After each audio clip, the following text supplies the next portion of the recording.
Hello, my name is T, and this is Ask a Pastor. Tonight's question is a tough one, a big one. It's one that's been a long time coming, and one that I've alluded to a number of times over the past month and a half, going all the way back to the very first Ask a Pastor that we did, which is, why would a loving God allow coronavirus? And then last mentioned it a couple of weeks ago when we looked at the question of, is this a sign of the end times? But today's question is, why do we have to die? Now, this is obviously a tough question, but it's a question that almost every single one of us have asked at some point or another, probably multiple times during our life. And I'm going to warn you that this is a heavy topic. It's going to be a much longer video than we normally do, just because it's such a big topic. The subject is more challenging, and I can tell you with quite a bit of certainty that many of you will not like some of the things that I have to say about this question. But I'm willing to dive in, and I hope that you'll come along with me. But I do want to remind you that what I will give you is what I believe to be a biblical, theological answer to the question. What I can't do is to be pastoral over YouTube. I cannot be, this venue cannot meet your personal pastoral needs. So that if you are someone who struggles with this question, if you want to know why someone that you cared about very much has died, or if you're fearful that someone that you care about will die, or fearful for your own life, then I strongly encourage you to get pastoral help in working through those issues. And if you live in or near Great Clacton Parish, then absolutely I encourage you to contact us. There'll be an email at the end of the video that you can contact. But if you don't live anywhere near Great Clacton, then I would suggest that you try to find pastoral help somewhere close to home, somewhere where you could build up the relationship with someone over time, especially once we're actually able to meet other people face to face again. Before we get too serious though, I want to start by telling you a story. It's a myth, a Greek myth. It's about a young man named Tithonus. Now, Tithonus was a prince in the city of Troy. He was very, very handsome. And so the goddess Eos, who was the goddess of the dawn, saw him and she desired him for herself. And so she kidnapped him and took him away to be her lover.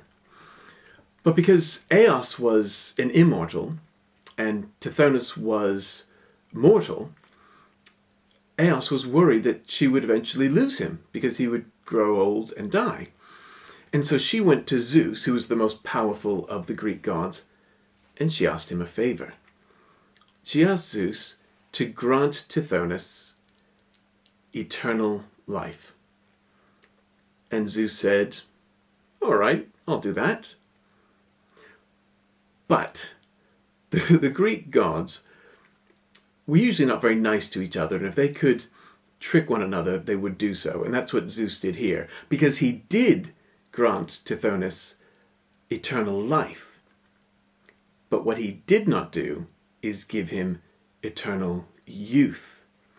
And so, although Tithonus never died, he continued to age just as a normal person would. And as he got older and older and older, he got more and more frail and decrepit, and he started losing his mind until eventually he could do nothing but just lie there babbling senselessly. And of course, this is not what Eos had in mind when she asked that her lover be made immortal. So in the end, as she grew more and more weary of him and more embarrassed by him, she eventually sort of shut him in a bedroom and closed the doors and walked away, leaving him to just babble on and on and on for all of eternity. Now, the message behind this myth is that eternal life is not to be desired, unless it also comes with eternal youth. And right now, doctors and scientists are working on extending human life. And they're not just trying to keep older people alive longer. They're actually trying to eliminate the aging process altogether so that we do not become old as quickly. In fact, there's a man named Aubrey de Grey, who's a Cambridge scientist now working in California, who has made it his life goal to find ways of stopping aging. And he's been saying for at least 15 years that the first immortals have already been born.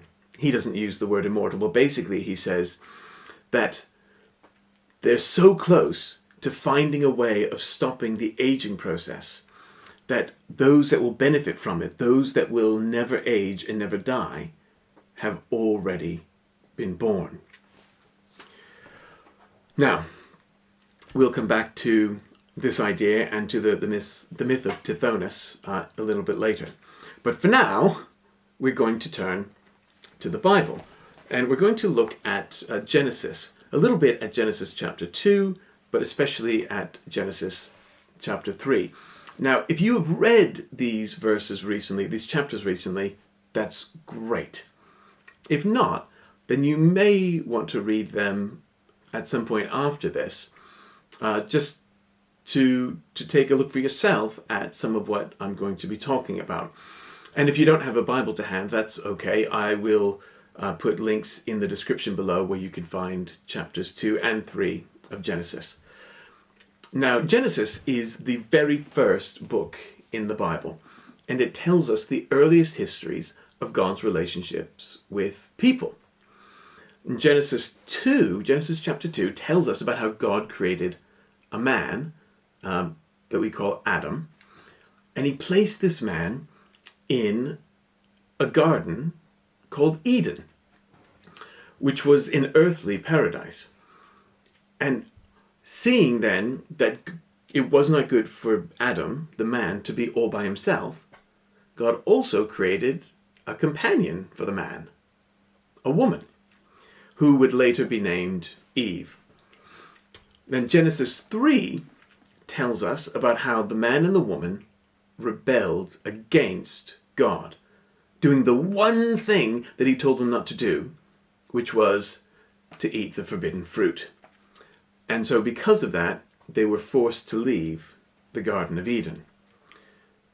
Now, those of you listening to me right now may have very different opinions about the story of Adam and Eve. There's some of you that might think that it's just a myth, like the story of Tithonus. It's something that people made up.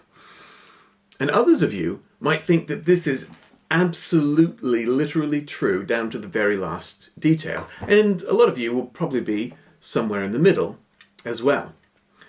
But here's the thing. Whatever you think about this story and how true or untrue it might be, it doesn't matter to the discussion that we're going to have right now. Because whatever you think about the truth of the story, the historicity of the story, it teaches us some powerful things about our relationship with God and with the world and with each other. The very first question we answered on Ask a Pastor was, why would a loving God allow coronavirus to happen? And maybe you asked yourself that question, or maybe you've asked a similar question at some point in your life. Why did God allow this to happen in my life? Or why did God allow that to happen in the life of someone else? But whenever we ask a question like that, why would God allow something to happen? What we're implying is that we don't think that God should allow it to happen. We think that God should have stopped it from happening. He should have intervened to prevent that thing that we didn't like from happening. We think that, if God is real, if he's really up there, then he should arrange the world differently so that these bad things do not happen. But what the story of Adam and Eve teaches us is that he did do that. When God first placed the man and then gave him the woman as a companion, he placed them in Eden, it was a place where nothing bad ever happened. There was no pain, no suffering, no death. It was a world exactly the way God wanted it ordered. It was paradise. And we did not want to live there. Adam and Eve saw all that they had, and the only thing that they could think of is what was God keeping from them. They thought, it's too good to be true. He must be holding something back. God had told them that there was only one thing that they couldn't do, which was to eat the forbidden fruit from the tree of the knowledge of good and evil. And they thought, oh, if God is keeping that back from us, that must be something that's really, really good. And so they took the forbidden fruit and they ate it. Effectively, they told God, we don't want paradise. We want whatever it is that you're keeping from us. But what God was keeping from them was death. And it shouldn't have been a surprise because God told Adam that eating of the fruit would bring death. Genesis chapter 2, verses 16 and 17. The Lord told the man, you may eat of every tree in the garden, but of the tree of the knowledge of good and evil you shall not eat, for in the day that you eat of it, you shall surely die. But Adam and Eve did not believe God. Adam and Eve were not unique in this, though, because we all do exactly the same thing. We all, in our own way, tell God that we do not trust his plan. We want to find out for ourselves what he's keeping from us. But turning away from God's perfect plan always leads to death. And that's the message of Genesis 3, that we die because we rejected the perfect life that God freely offered to us. And this is a choice that every single one of us makes. God's plan is perfect. It's loving. It's good. And yet we always wonder, well, what's to the side of the plan? What's off in the other direction? And so we leave God's perfect, loving, good plan. And we set off in our own direction. And it's always imperfect. Full of fear and evil. Now, it's bad enough if just one or two or even a handful of people do this, rejecting God's perfect plan and straying towards evil. But we're much more than a few people on this planet. There are almost 8 billion people on this planet. And every single one of us, every day, make the choice to reject God's perfect good plan and instead to seek whatever it is we think that he's hiding from us, even if it's at the expense of the people and the world around us. And so we as people do horrible things to this world that we live in, both on a global and on a local scale. We've ruined the atmosphere with overuse of fossil fuels. We pollute our seas and our oceans with rubbish, with oil spills, with the chemical runoff of corporate agriculture. We destroy the natural habitats of the world in the name of economic prosperity, driving other living creatures to extinction. We allow billions of domestic animals to be kept in inhumane batteries and feedlots just so that we can have ready access to cheap meat and eggs and milk whenever we want them. We choose not to think about the abhorrent working conditions of people in the third world who make our clothes and our other consumable goods, the ones that we buy so cheaply in the high street shops. We turn our backs on the persistent sufferings of those around us, especially if those people look or act different to us. And the result of all of this is that the people living in desperate suffering reach a point where they can't take it anymore and they riot. Countries and ideologies go to war with each other, killing themselves and innocents in the crossfire. And diseases pass from animals that have been displaced or that have been mistreated into humans. And pandemics break out that sweep the world. And we ask, is this a sign of the end times? Rather than taking responsibility for what it really is. All of these things are the result of our fallen nature. They're the result of our rebellion against God. But we don't want to accept that. We don't want to admit any responsibility for the terrible things that go on in the world. So when any of these things happen, we say, oh, well, why does God allow this to happen? Or we make a declaration that it must be the sign of the end times, because if we can put the responsibility on God, it takes the responsibility off of ourselves. And it's not just God who gets the blame. We find plenty of excuses for not doing something about the problems that we create. We could say, well, I don't have enough money to live any differently. I don't know enough about the rest of the world to make better choices. I don't have any way of meeting the needs of those people that are suffering around me. Or that group of people, they're always going to act that way, so there's no use getting involved with them. Or the changes in the weather, that has nothing to do with human activity. Or maybe it does, but it's too late to really do anything about that now anyway, so we just soldier on. We all have our own ways of deflecting blame from ourselves. And this shouldn't surprise us, because this is exactly the same thing that Adam and Eve did. After they ate the forbidden fruit, God came into the garden and just asked, Adam, what did you do? And Adam immediately puts the blame both on his wife and on God. He says, don't look at me. This woman, the one that you gave me, remember, this woman, she's responsible for giving me the fruit that I ate. And Eve said, no, don't blame me. I was tricked by the serpent. How was I to know that he was lying and you were telling the truth? I can't be blamed.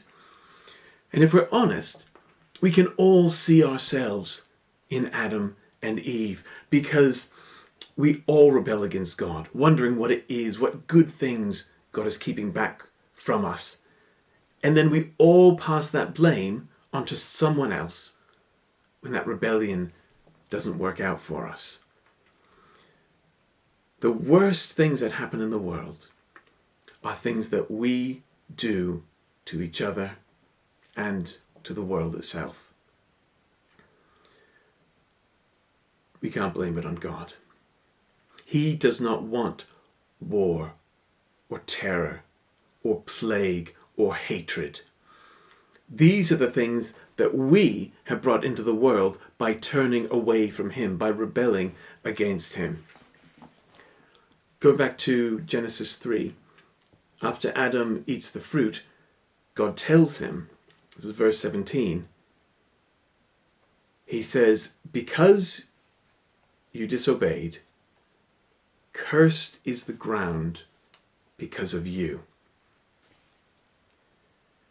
Now God is telling the man that life would be harder for him from now on. He'd have to sweat for his food. He'd have to compete against thorns and thistles. But I believe that God is also telling the man and telling us that we would continue to curse the ground. Not just once because of Adam's rebellion, but consistently throughout human history, we continue to curse, to poison, to ruin the world around us because of our ongoing rebellion against God. And that brings us now back to the myth of Tithonus. Because we all live in a world where all of these bad things happen. A world where people hurt each other and other living things, and even hurt the ground itself. We cause suffering to ourselves and to others, and we always will. Now, even if Aubrey de Grey ever finds a way to stop us from aging, to stop us from dying, he will never find a way to stop us from causing suffering to one another. And so that, I think, is another lesson that we can take from this myth of Tithonus. Because we could see Tithonus' waning strength, his descent into madness, not just as a result of having his body physically age, but I think it shows us metaphorically that the sorrows and the troubles of this world would wear anyone down in time. No matter how much you enjoy life, and I pray that you do enjoy this life that God has given you, but no matter how much we enjoy it, I believe that every single one of us would tire of it. We would grow weary of our own inhumanity to one another if we were to stay here for too long. This world would be a curse if we could never leave it. And that is the final point that we can take from Genesis 3. After Adam and Eve rebelled against God, they were forced to leave Eden. Why? A lot of people read Genesis 3 and they come away thinking, well, it must be because they didn't deserve to be there. Because they rebelled, Eden was now too good a place for them. There may be some truth to that, but that's not what it says in the text. Now, it's important to know that there were two trees in the middle of the garden. There was the forbidden tree, the tree of the knowledge of good and evil. But there was also the tree of life. And anyone who ate from this tree would live forever. And this is the tree that God wanted to keep Adam away from. In fact, it says in chapter 3, verse 22, that God said, now we got to make sure that the man does not reach out his hand and take also from the tree of life and eat and live forever. And so God sent him out of the Garden of Eden to work the ground. And it stresses a point again, just to make sure we didn't miss it, that God drove out the man, and at the east of the Garden of Eden, he placed the cherubim. They're not angels, actually. Cherubim are far stranger than angels. He placed the cherubim and a flaming sword that turned every way to guard the way to the tree of life. Adam and Eve had to leave the garden so that they could not get to the tree of life and eat it and live forever. So why did God not want them to live forever? Was that part of their punishment? Maybe. But I think that God knew that living under the curse forever would have been a terrible fate. Death is an escape from the sorrow and the suffering that we inflict on each other. And that's the story of humanity told in Genesis 3. First, we all reject the way of goodness because we always think that we can squeeze more for ourselves out of life. And then we curse the world that we live in through our rejection of the good, trying to live for ourselves, trying to better ourselves. And then we refuse to take responsibility for what we've done. And finally, death becomes the only escape that we have from each other, from the negative things that we ourselves unleash in the world. That is the human condition, told succinctly in one short chapter in the Bible. And now, whether or not Adam and Eve are real, whether or not God exists, this is still the true story of humanity and its relationship with the world. And it is a bleak, bleak story. unless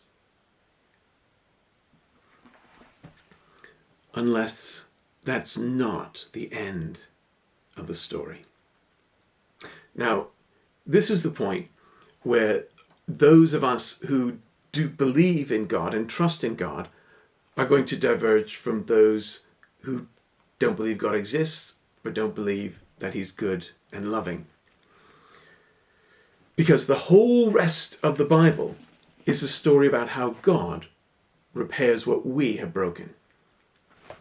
It's not an easy fix. It takes thousands of years, but it culminates in God the Son, Jesus Christ, coming here to earth, living as one of us, and dying for us, giving up his own life as the price to pay for the damage that we have done to each other. But our hope is not just because Jesus died.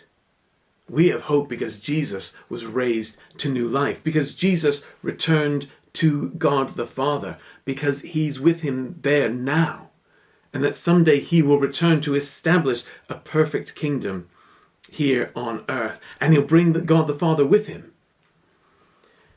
And all of those who want Jesus to rule over them will be part of this new, perfect, eternal kingdom. When God put the cherubim and the flaming sword to guard the way to the tree of life, he was not removing the tree of life from us forever. He was keeping it from us until the right moment. Because the last book of the Bible is called Revelation. And what the last book of the Bible is, it's a vision that God gave to a man named John. It was a vision of what would happen when Jesus finally does return to take his throne in his new eternal kingdom. Now all those who have died will be resurrected to new life, and those that trusted in Jesus, those who want him to reign over them, will be a part of this kingdom. And here is what John saw when Jesus takes the throne. I'll read first from Revelation chapter 21 and then skip ahead to Revelation 22. John says, "I saw a new heaven and a new earth. For the first heaven and the first earth had passed away, and the sea was no more. And I saw the holy city, New Jerusalem, coming down out of heaven from God, prepared as a bride adorned for her husband. And I heard a loud voice from the throne saying, 'Behold, the dwelling place of God is with man. He will dwell with them, and they will be his people. And God himself will be with them as their God. He will wipe away every tear from their eyes, and death shall be no more. Neither shall there be mourning, nor crying, nor pain any more, for the former things have passed away.' And he who was seated on the throne, Jesus, said, 'Behold, I am making all things new.' Also he said, 'Write this down, for these words are trustworthy and true. I am the Alpha and the Omega, the beginning and the end. To the thirsty I will give the spring of the water of life without payment.' Then the angel showed me the river of the water of life, bright as crystal, flowing from the throne of God and of the Lamb through the middle of the street of the city. Also on either side of the river, the tree of life, with its 12 kinds of fruit, yielding its fruit each month.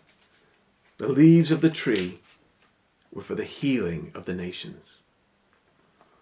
No longer will there be anything accursed, but the throne of God and of the Lamb will be in it, and his servants will worship him." God will make everything new, taking away every sorrow, every pain, every sadness. And he will freely offer the water of life to anyone who thirsts for it. And the tree of life that has been hidden away since the beginning of history will be in the center of God's kingdom, just as it was in the center of the Garden of Eden. Now, if you do not have faith in God, I know that all that can sound very airy-fairy Sounds like a fable or a myth, an unrealistic dream, an opiate for the masses. Of course, you might think, of course we're not going to live forever. That's foolishness. But if that's you, I want you to think about two things. First, there are people who put their hopes in scientists like Aubrey de Grey. They hope that someday someone will create a cure for aging so that we can live forever. And many people believe that it can be done. They have to hope that it can be done, because they don't think there's any other hope for life to continue. But why is it that people are so willing to put their hope in humans, in science, in human ingenuity, believing that that could bring about immortality? But they dismiss it as fantasy, the idea that God would do the very same thing. I don't think that we will ever defeat death through science. But if we ever did do it, if people like de Grey were ever able to figure out how to keep us alive forever, don't you think that God, the creator of all time, space, and matter, could do the same thing and maybe do it a little bit better? We all want to live forever. Why is it that so many people will only accept eternal life if it's offered by other people? Why do so many people just dismiss out of hand the idea that God, who loves you and created you, could give you eternal life? Yet they hold out hope that a scientist might provide the same thing. Why do we reject the gifts that God freely offers? Now, I don't know about any of you, but I know from my own experience that many, many, many people, probably most people, reject God's gifts because they think, just as Adam and Eve did, they think it's too good to be true. There has to be a catch. God must want something from me. He wants me to behave in a certain way before he'll offer it to me. He wants me to give a certain amount of money, go to church on Sunday enough times, to offer the right sacrifices, to be the best at something, to be baptized, to do anything as long as I'm doing something. But that's not what Jesus says. Do you remember in Revelation 21, I read that when Jesus is sitting on the throne, he will say, "To the thirsty I will give from the spring of water of life without payment." The Apostle Paul wrote to the church in Rome, and he said that the wages of sin is death. The price we have to pay for sin, for rebellion against God, is death. But the free gift of God is eternal life. The free gift of God is eternal life. No matter how much you have to offer, God is not impressed. No matter how little you have to offer, God's still not impressed. There's nothing you can do to earn a free gift. All you have to do is take it. But so many people, just like Adam and Eve, convince themselves that it's too good to be true. There has to be a catch. And so they don't take the free gift that he offers to every one of us. But if you are someone who has ever thought God should stop bad things from happening, God should eliminate suffering, God should stop all evil, then you can take comfort in knowing that he will. That is the promise of the book of Revelation. A day is coming when every tear will be wiped away. Every sorrow will cease.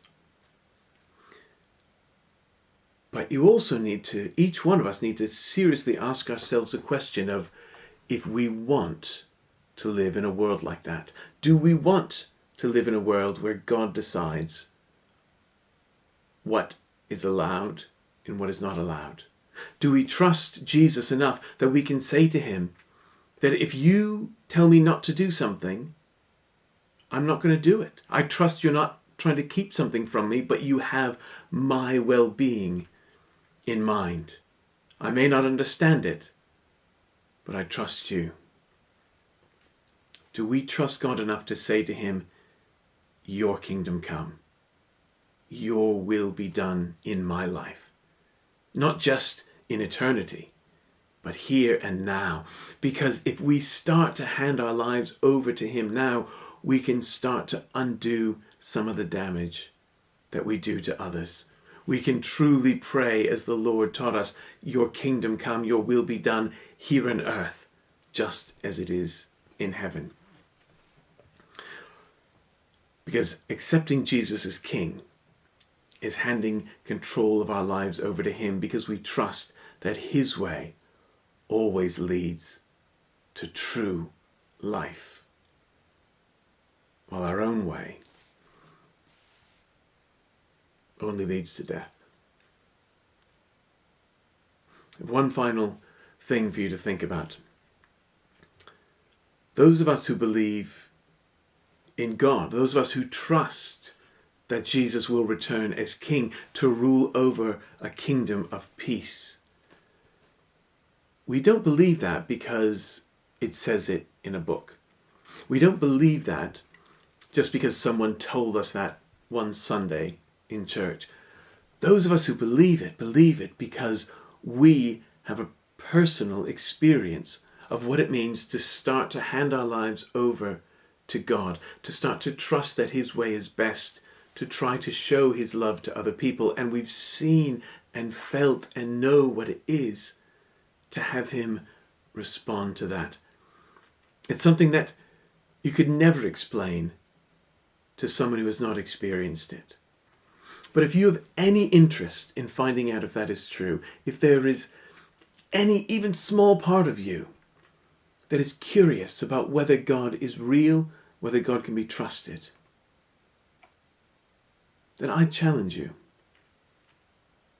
to ask him to reveal himself to you. All you have to do is just say, God, if you're really out there, help me to see you. You can say it out loud, you can say it in your mind, but if you are sincere, and God knows our hearts, if you are sincere in asking God to reveal himself to you, he will, because he desires you. He wants you to be part of his kingdom that lasts forever, the kingdom with no suffering, no sorrow, no sadness. He created you to be a part of that kingdom. He loves you and he desires you, now and always. Thank you for sticking with me through all of this. As always, if you have any questions about anything I've said today, or just a brand new question that you'd like to ask and have us discuss on a future Ask a Pastor, then you can send it to this email address and we'll try to answer it sometime soon. I'll see you next week.